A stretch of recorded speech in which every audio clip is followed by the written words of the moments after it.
The following program is a PBS Wisconsin original production. You're watching Here and Now 2024 election coverage. I think our members realize that we have been dealt a very difficult hand.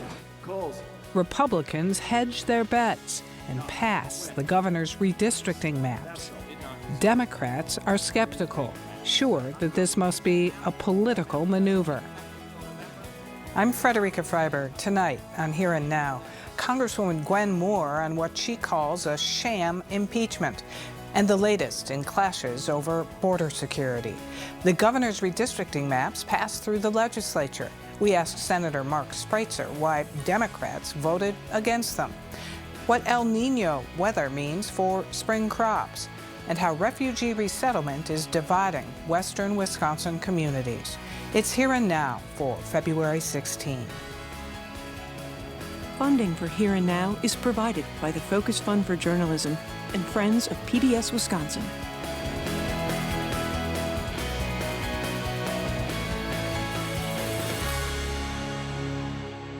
Last week, we talked with Wisconsin Republican Senator Ron Johnson, who told us he was strongly opposed to bipartisan immigration reform measures that were included in a bill to fund emergency aid to Ukraine and Israel. That bill ultimately tanked in the Senate. The aid funding was separated out, and Johnson also voted against that. This week, we hear from Democratic U.S. Representative Gwen Moore from Milwaukee for her take on all of this. And Congresswoman, thanks very much for being here. Oh, thanks for having me.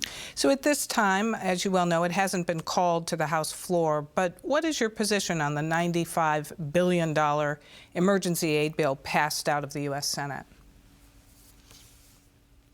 Well, I think that it was gift-wrapped Republican bill, in my opinion. Many of the immigration reform advocates were opposed to it because it was very, very strident. It was very heavily based on enforcement. It gave the president, not just President Biden, but any president, a great deal of enforcement powers, the ability to shut the border down completely after 5,000 folks had crossed during in a day's period of time, and to keep it shut down. It limited asylum claims, prohibited people from seeking asylum a third time, and it seemed to really disregard the welfare of children, which I thought was quite disturbing. And yet it was a bill that President Biden said he was willing to sign. It also re-engaged the United States in the Mexico, stay in Mexico policy. And it was a gift. It was 3/4, I think, of what Republicans had wanted in their H.R. 2 bill. And yet, they refused to move it forward. And I want to ask you some here in the more. House. I want to ask some more about that in a bit, but I also want to get your take on the emergency aid bill that would give $95 billion to Ukraine, for example, and Israel, and humanitarian aid to Gaza. What about this matter of giving this funding to Ukraine at this time? What is your position? So I think that what's really at stake is preserving democracy in Europe. And so I think it's really important to fund the initiatives in Ukraine. They're not a NATO partner, so we don't have any boots on the ground. And the least we could do is to provide them with that aid. I just don't get it, why Senator Johnson does not see that, does not lean into that. It's very puzzling. What about... And today we just had the Russian opposition leader die. We talked about it a little bit during the break, Rodrigo. It's hard to die of natural causes when you're 47 years old. Indeed. What about giving money to Israel at this time? What's your position on that? Well, I think it was part of the larger package. There were defensive weaponry there. I mean, Israel is in the middle of a war. and it's being attacked on all sides of its borders by the Houthis and Hezbollah and ISIS, as well as Hamas. And so I think that that it's very difficult to deny your ally assistance and aid while they're at war. But I do want to say that I think Joe Biden has really indicated very clearly that he wants Benjamin Netanyahu to sort of listen to our counsel a little bit more. And if we provide them with weapons, they ought to be used defensively, and that we ought to be more strategic in seeking out Hamas militants as opposed to carpet bombing the entire population. You know, the situation is very dire. All of the Palestinians have been forced into the southern part of Israel, Rafah. I don't know if people can see the map in their mind, but there's nowhere else to go except for the Sinai Desert. And of course, Egypt, very, very concerned about their saying that they could possibly retreat from the détente that they have had with Israel. I'm very disturbed that this has turned into a regional war, and very, very concerned, as we all ought to be. So I do think that Israel is our ally, but I don't think they should take our friendship for granted. I do think that Joe Biden is very, very close to saying the quiet part out loud, that we're really going to start conditioning our support because this should not be a revenge campaign against the Gaza people. Turning back domestic, Congresswoman, we know that Republican Congressman from Wisconsin, Mike Gallagher, voted against the impeachment of Homeland Security Secretary Mayorkas, as did you. What's your comment on his House impeachment, the secretary's? Well, you know, in polite company and on TV, I can't really say what I would like to say. But I think Mike Gallagher's vote really is indicative of the pressure that all of these Republicans are experiencing to do what Donald Trump wants them to do. And Mike Gallagher, someone who apparently has ambitions beyond the House of Representatives, decided to just take an exit. He voted against the big lie and not certifying the election. I noted that earlier in the 118th Congress. And, you know, he's thoughtful and he has courage. And I think that it demonstrates that the great cowardice that we're experiencing here in the House. All right. Gwen Moore, thanks very much for joining us. Thank you. At the state capitol this week, another curveball in the fight over new voting maps. While awaiting a decision from the Wisconsin Supreme Court on which district maps will be in effect for the upcoming elections, Republicans in the legislature once again put forward maps drawn by Democratic Governor Tony Evers, only this time without any changes. Even more surprising was the majority of Democrats voting against the measure, skeptical of Republican intentions. Not all Republicans voted in line with their caucus, while others voted in favor with great resentment. Republican Senator Van Wanggaard said of the vote, quote, "Republicans were not stuck between a rock and a hard place. It was a matter of choosing to be stabbed, shot, poisoned, or led to the guillotine. We chose to be stabbed," he said, "so we can live to fight another day." Once we pass the maps, more or less the lawsuits stop. There's no need for us to try to do an appeal to the Supreme Court because the legislature has adopted a map. It's been signed by the governor. There's no need for us to be able to go through this process to say that Janet Protasewicz is biased and we need a Caperton decision, right? Because she won't be deciding on the maps. So I think a lot of the things that we have for the potential to go to the U.S. Supreme Court and win on no longer are viable. which is why if the governor signs the map, I am supremely confident that that is the map that we will run on in November. Whether I like it or not, that's what we're going to deal with. Given the circumstance, the legislature is faced with two choices: either pass the governor's maps as is, or allow the liberal majority of the Wisconsin Supreme Court to gerrymander the state at the very last minute without public input. Wisconsin voters deserve more certainty than Wisconsin Supreme Court is willing to provide. The legislature, we're going to step up, we're going to end this sham litigation and pass the governor's map. Nomination papers will be circulated in 62 days from today. The 2024 election is almost here. Passing these maps and having them signed by the governor will give Wisconsin voters the certainty that they deserve. And I don't fear the election that I'm going to be faced with my delicately sliced district now, based upon that the governor's lawyers must have put together. But I'm going to vote for these maps because the process that's underway in the Supreme Court certainly doesn't appear that it's going to take our arguments seriously or even consider them. So we kind of have a gun to our head, frankly, is really how it's looking right now.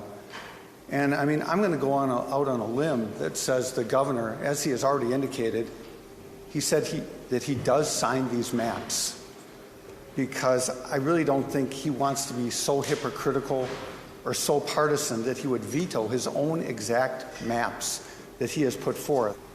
I don't like this bill. I don't like what we're doing here today. I think it was already settled. I think we have a duty and a responsibility, and we did that. The dangerous precedent that's being set is that a Supreme Court justice can run making promises of the outcome of a case and then rule on that case. Governor Evers has until next Tuesday to decide whether to veto his own maps. He has said he will sign them into law. But many fellow Democrats see the legislature's move to pass Evers' maps as a trick. Among them, Democratic State Senator Mark Spreitzer. And Senator, thanks very much for being here. Thank you for having me. So are you among those who wanted the governor to veto his own maps and hold out for the Supreme Court's choice?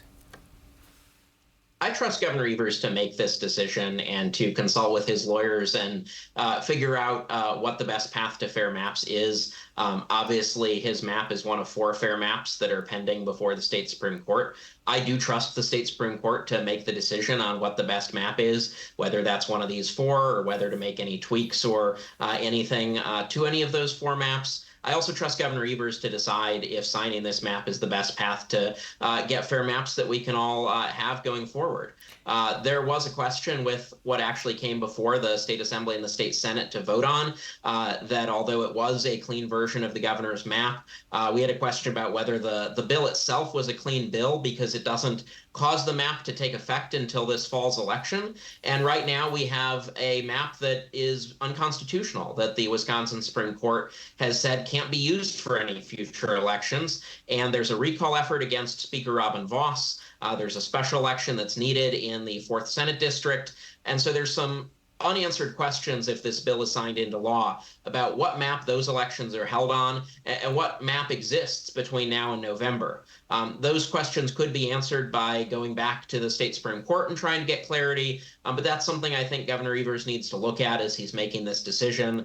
And then we also just need to make sure that there's not any Republican tricks that would somehow make it easier for them to choose what court to appeal to and maybe get a conservative federal court to intervene here and stop us from having fair maps. And so those are all the things that are on my mind and that I hope are on Governor Evers' mind as he makes this decision. So on those 2 points, does it matter to you at all that the Legislative Reference Bureau reports that it added the language to the bill saying the maps would first take effect for the November 2024 election? I think there's a question of intent and there's a question of effect. So I take the Legislative Reference Bureau at its word that they added that language and weren't directed to add it for any political purpose, but that doesn't mean that it doesn't have a political outcome. And I think it still leaves open the question of what maps, say the Vos recall, should be held on and any future special elections. And LRB said that this is sort of the normal procedure, but we're not in normal circumstances. We normally aren't doing a redistricting process mid-decade because the state Supreme Court has found the existing map to be unconstitutional. So I think there's still some questions there. And one of the really unfortunate things, and one of the things that cemented my no vote, was that even though Republicans announced the week before their intention to vote on this map, they didn't actually put the amendment out to the public or to legislators in advance. They didn't go through the normal committee process. I'm the top Democrat on the committee that this underlying bill was in, and normally we would vote in committee and maybe adopt the amendment with the maps in committee. But instead, the bill was pulled out of committee without a vote at all. And we didn't get the amendment that put the governor's maps into place until we were actually on the Senate floor. That could have been put out all weekend for the public to look at. And for people to weigh in, but no public hearing was held. And this was really something that was decided in closed Republican caucus and brought forward at the last minute. And my question is why? If this is what you were going to do, why not just put it out for everybody to see? And then we could have raised these questions in advance of the vote. As to the question of whether or not the passage of the governor's maps opens the door to federal lawsuits, say, so many experts say that that is just not at all likely.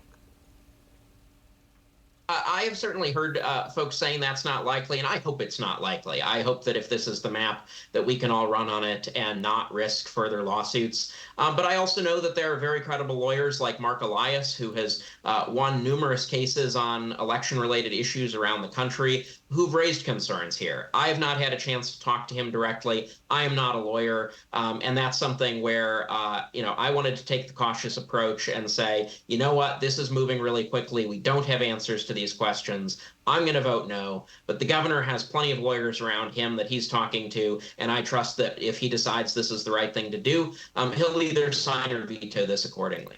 Going all the way back to the beginning, and really with only about a half a minute left, how surprised were you that the Republican legislature took up and passed the Evers maps?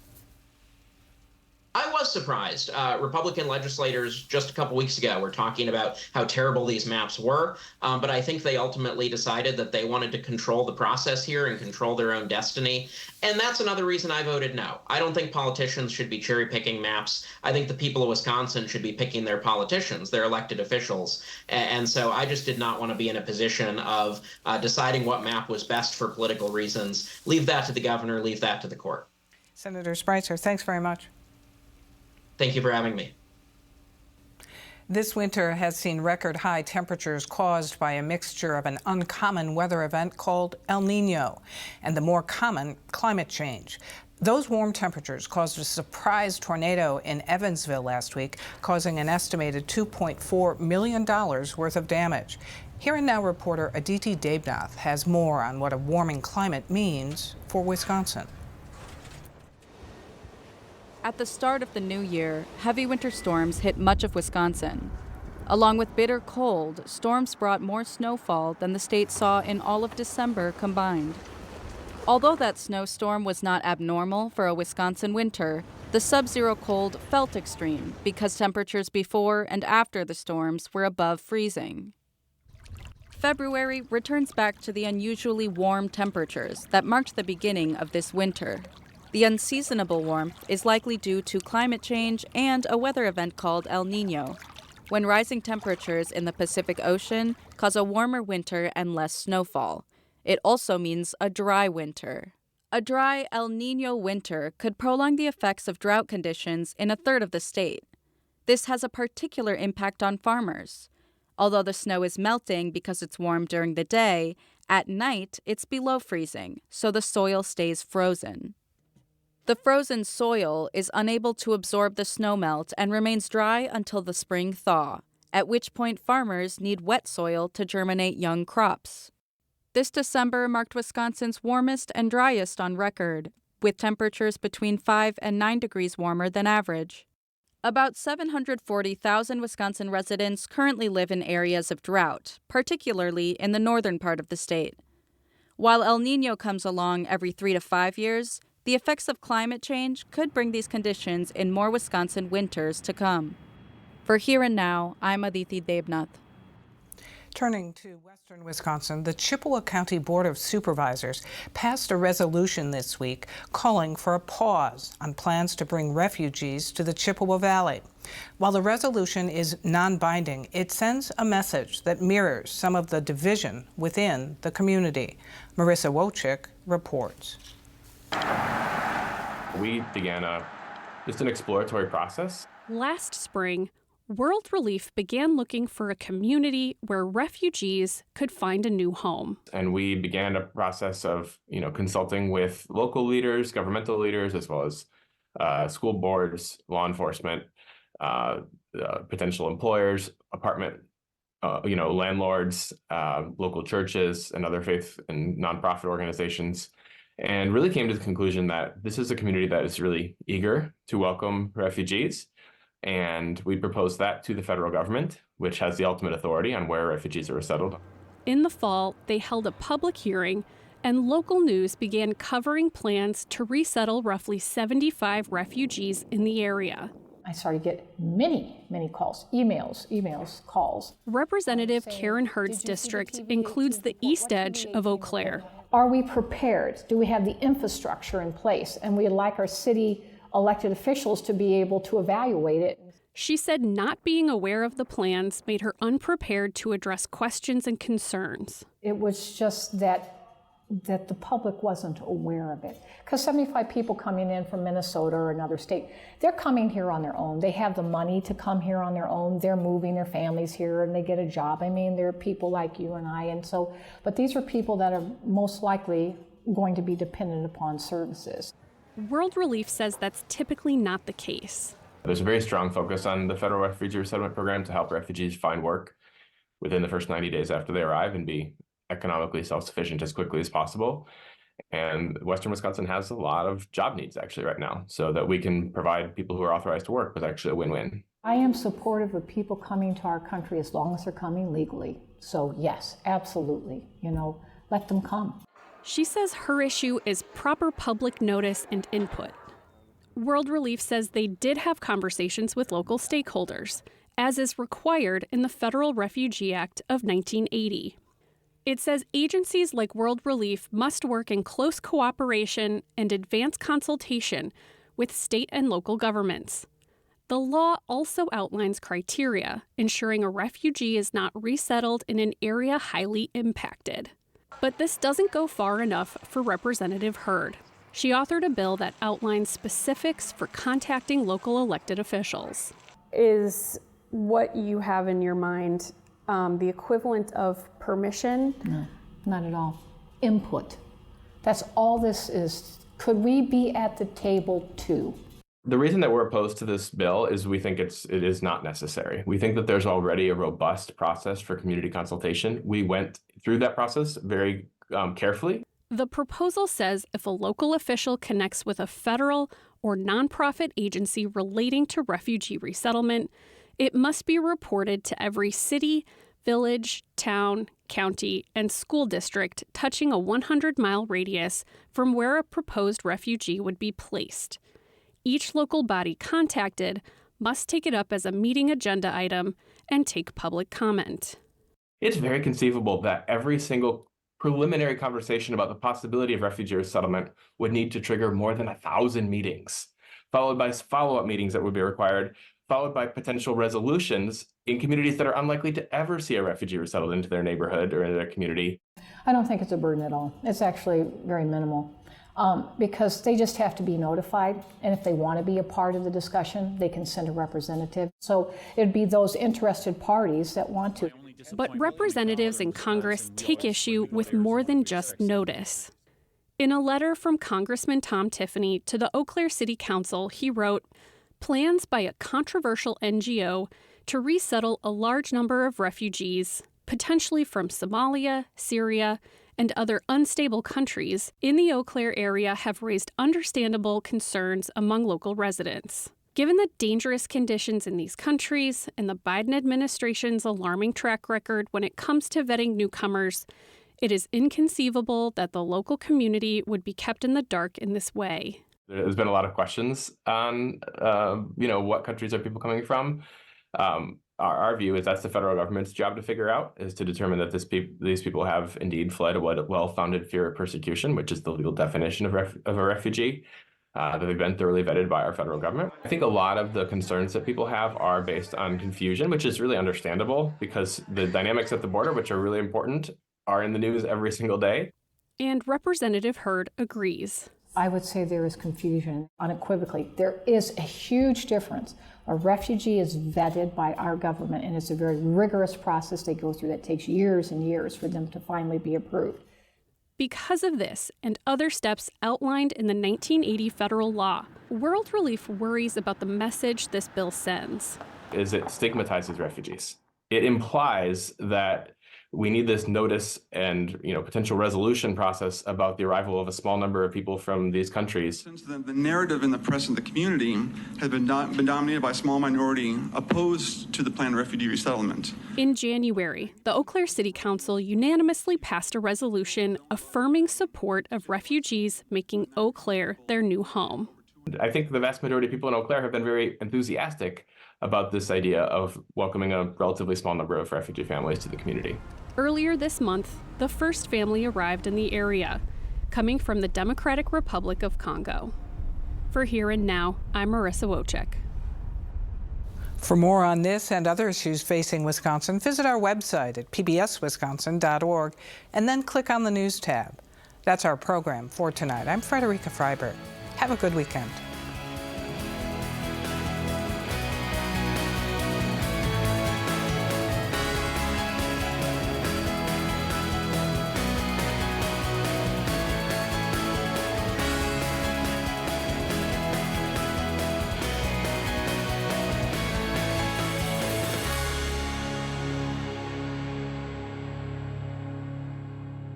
Funding for Here and Now is provided by the Focus Fund for Journalism and Friends of PBS Wisconsin.